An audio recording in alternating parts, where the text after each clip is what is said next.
This content is intended for educational and entertainment purposes only.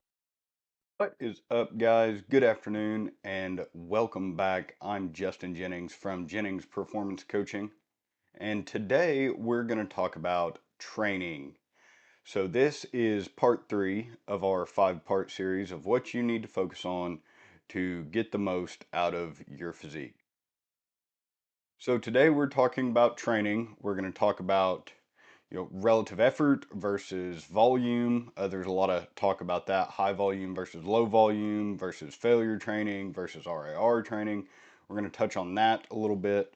We're going to talk about movement selection. So how do you know which movements are right for you? Which movements should you be choosing? And we're going to talk a little bit about frequency. So before we get started, if you haven't watched the physique ranking video or the physique factor ranking video, go ahead and click down to my channel, give that a watch. Last week we talked about nutrition, so that one's over there as well. Go ahead and give those both a watch. But first thing we're going to talk about when it comes to training is effort versus volume. So there's a lot of talk in the space right now. Should you be training to failure? If not, how close to failure should you be training? How much volume should you be doing? One set per muscle per week, or 52 sets for quads a week. They can still grow. All of this stuff. Uh, what we are going to talk about today is basically a model that I like to call the effective reps model. A lot of people have talked about this in the past. I'm not the first one, I didn't come up with this, but it's a neat way to think about volume. So, when you're thinking about volume and intensity, they're kind of related. If you've ever tried to do a high volume program, uh, something like, I don't know, 20 sets a week or more for your chest, if you were taking all of those sets to failure, you were getting grinded into dust. There was no way you could do it. And so that it kind of auto regulates itself. So, how much volume do you need? Uh, as little as you can grow from is kind of the best example there. If you're not growing, then you should probably add in some more volume. If you are growing, just keep it right where it's at, would be my advice. But how about intensity? So, the closer you train to failure, most generally, the more growth you're going to see. There is a point of diminishing returns there. So, as you get closer to failure, the growth is going to go up. And then as you get, the last couple reps from failure, it's going to kind of taper off. There've been studies done, and there's really no measurable distance from, one RIR training, so one rep in reserve, and failure training. So does it matter as far as one RIR failure? Probably not. But the way I like to think about volume is not in volume load. That's a old antiquated system. Sets times reps times weight. That was volume load. We used that for quite a while to think about how to calculate training volume. Uh, I don't like using that. I don't even particularly like using sets per muscle per week. I like to think about effective reps. So what I just said was as we get closer to failure, the stimulus per rep goes up. No science to prove this, but probably the last 8 to 5 reps of a set are the most stimulating. So a lot of people say five. There's some evidence that shows, 8 and 5 might be similar, but let's just stick with five for the purpose of this conversation. So, like I said before, as your volume goes up, your relative effort is going to have to go down, or you're just not going to be able to recover. If you're doing 20 sets per week per chest or per muscle group, so let's say chest, you're doing 20 sets of chest a week and you're taking them all to failure, your systemic fatigue and your fatigue on your joints and your local fatigue on just your chest musculature is going to be so high that you're not recovering, you're feeling beat up all the time. So you're going to have to back off a little bit, train a little bit further from failure, not accumulate so much fatigue, and then you're going to be able to do more volume. If we look at guys like Dorian Yates or Jay Cutler, Dorian was known as a low volume, high intensity guy. Jay was known as a high volume guy. He said he never trained to failure. He's documented on podcasts saying that. But they both got the same results. They were both Mr. Olympias, both had absolutely awesome physiques. So does it really matter? I'm going to lay out for you guys how this kind of normally interacts here. So if we have in a set to failure, let's say we have 5 effective reps. So each set we do to failure is going to be 5 reps. So say we're on machine chest press. We're going to do 2 sets to failure. That's going to be 10 effective reps of that movement there. Now, if we're doing RIR training, where you're training, you know, 3 reps away from failure, or let's say 2 RIR, that's a pretty common place that most people like to stop. So if you're training 2 reps away from failure, then you're accumulating 3 effective reps per set. So then you do 3 sets, that's 9 effective reps. You do 4 sets, that's 12 effective reps. So essentially the same volume there if you're doing 2 sets to failure versus if you're doing 3 or maybe 4 sets at 2 RR. So what does this mean for your programming? It means that for my programming, what I like to do for my clients is focus on effective reps.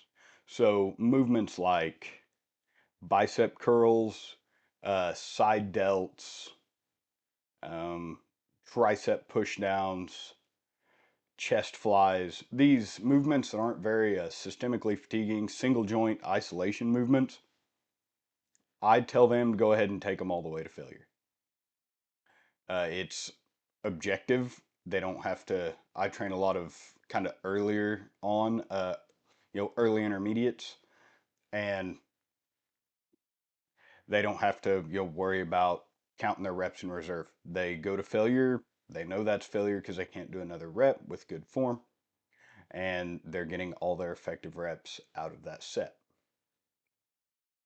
Now, on movements like a squat or even a hack squat or leg press or any multi-joint compound movement that's really systemically fatiguing, so like bent over rows, uh, anything, like I said, multi-joint compounds, very fatiguing. We're going to stop a little bit short of failure. So 2 RIR or so there is how I like to do it, because you're getting pretty much all the growth that you're going to get from that set, but you're not accumulating as much fatigue. So how do you progress your volume or your effort whenever you hit a plateau? So I said earlier in the video, if you're not growing, you're not progressing, you probably need to add more volume. Okay, so let's go back to that machine chest press uh, analogy I gave earlier.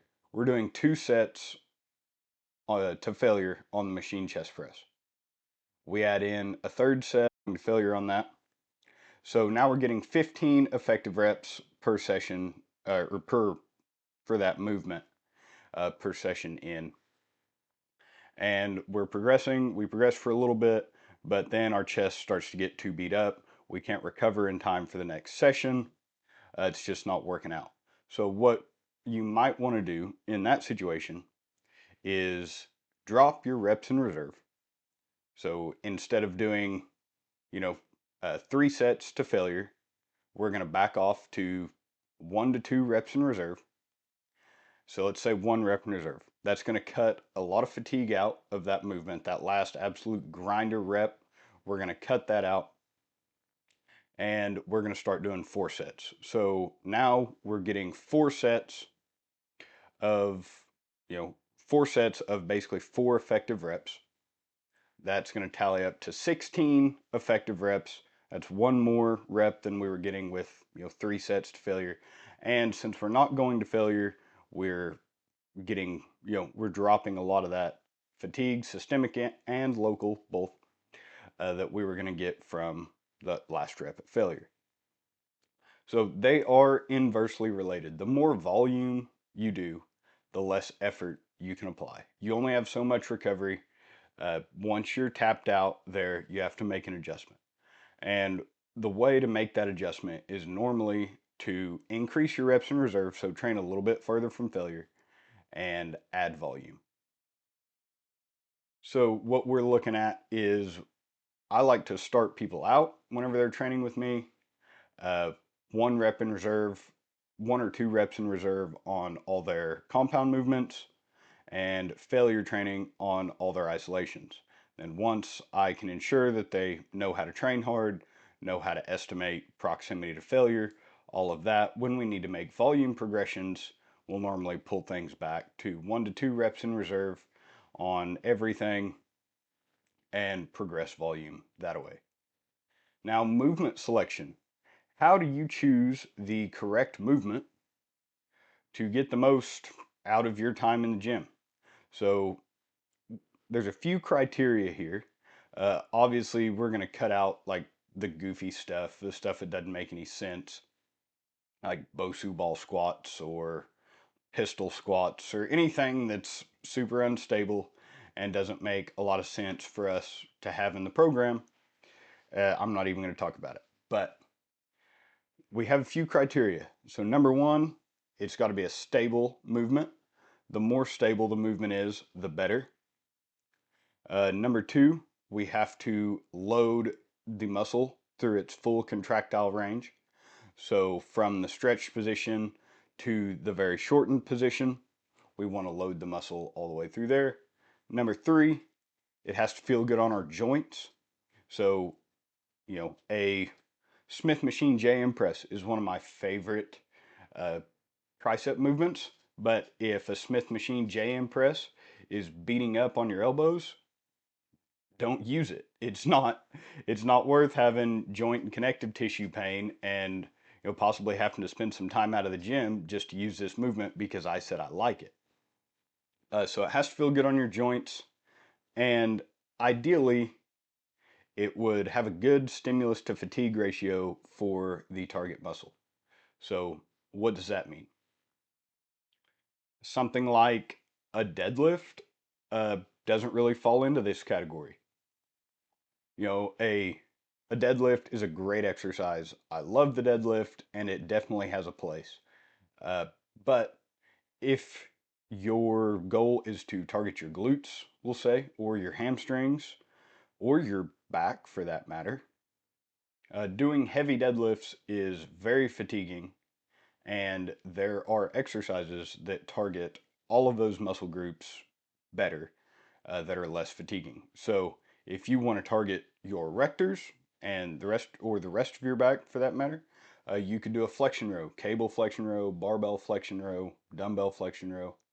If you wanted to target your glutes, you could do lunges or Bulgarian split squats or something like that.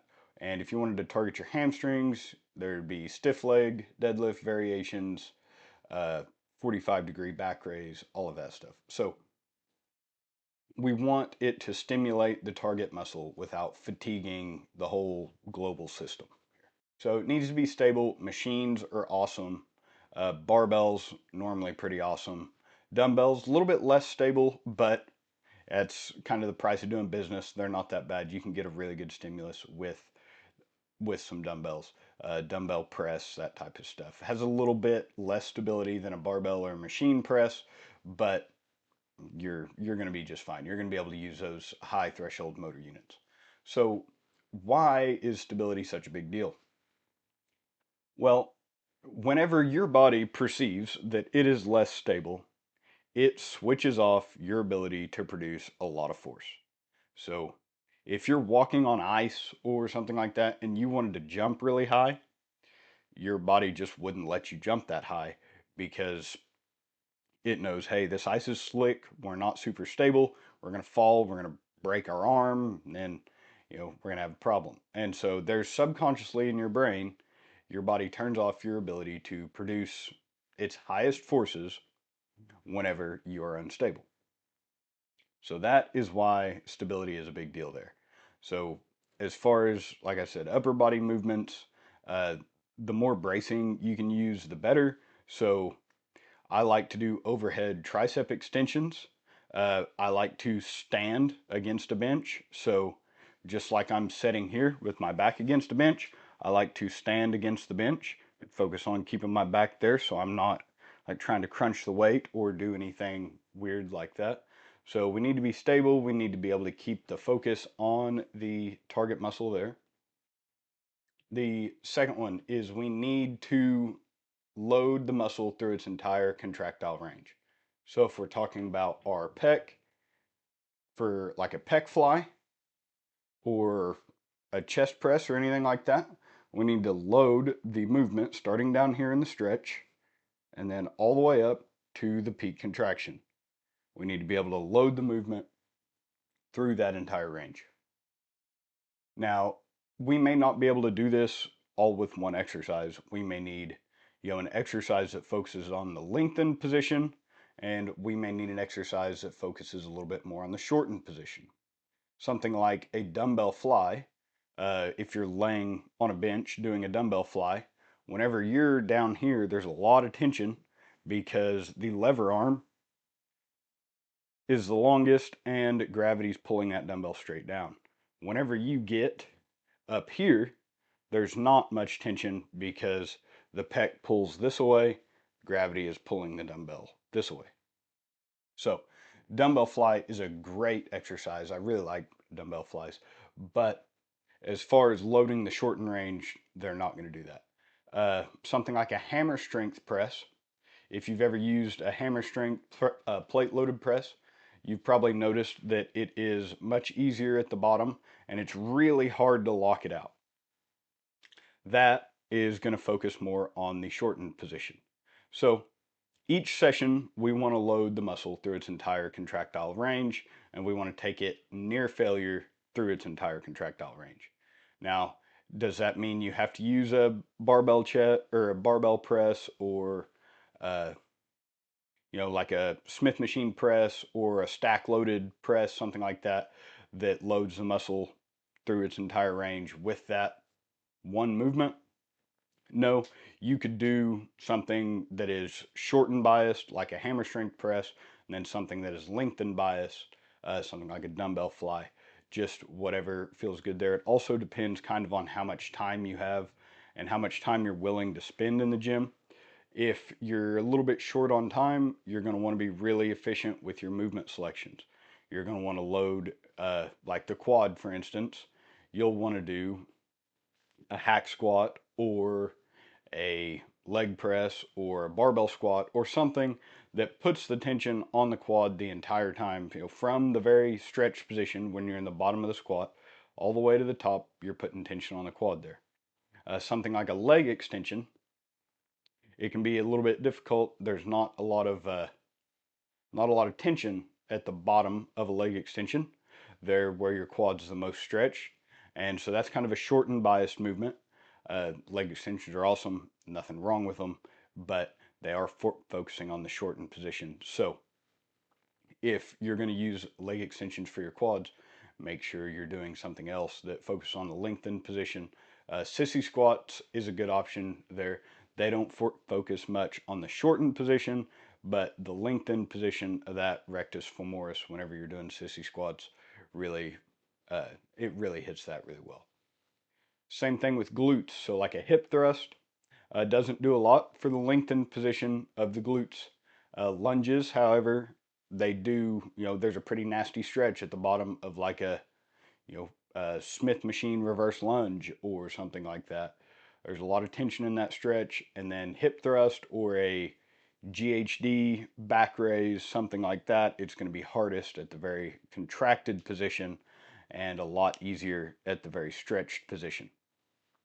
They both have their place. Just make sure whenever you're writing your program, you can think about loading that muscle through the entire contractile range each time that you train it. And then the last one is going to be frequency.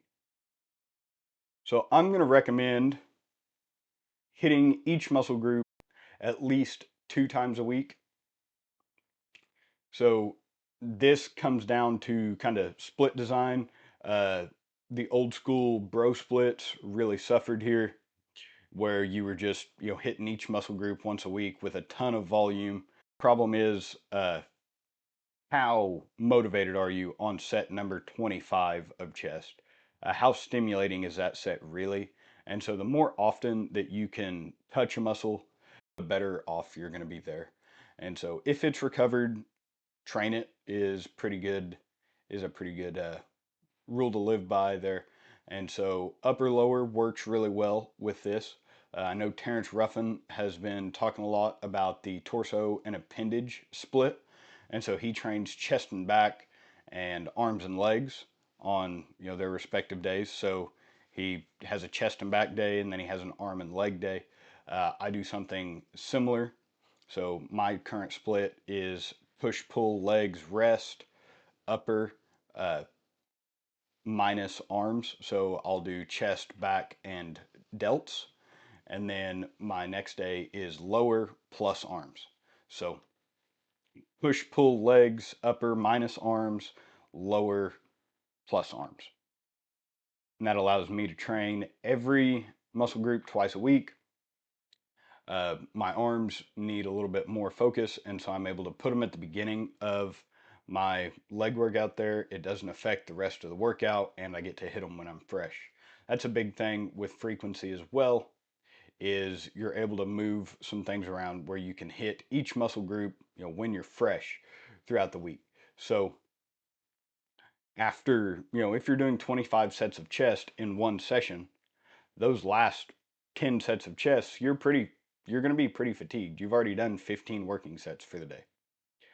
Now, if you're training, with like a push-pull legs, where you're doing chest, triceps, and shoulders all on the same day, there's going to be less volume per session for that muscle. And so it's going to be less acute fatigue, uh, less, less acute fatigue per session for that muscle. So you're going to be fresher with whatever muscle you're training at the end of that session. Like I said, twice a week training is pretty good there. Whether it's upper lower, push pull legs, torso, appendage. Uh, I know Jordan Peters has talked a lot about doing full body daily. I have a client that does full body daily and really likes it, uh, 4 days a week. And so training each muscle group essentially every time you're in the gym, training it 4 times a week with just less volume per session. He's seeing good results from that. And so there's a lot of options here. I would just recommend training that muscle more than once a week. Ideally, you would train it as often as it is recovered. So, how do you need to set up your program to get the most out of your physique whenever it comes to training?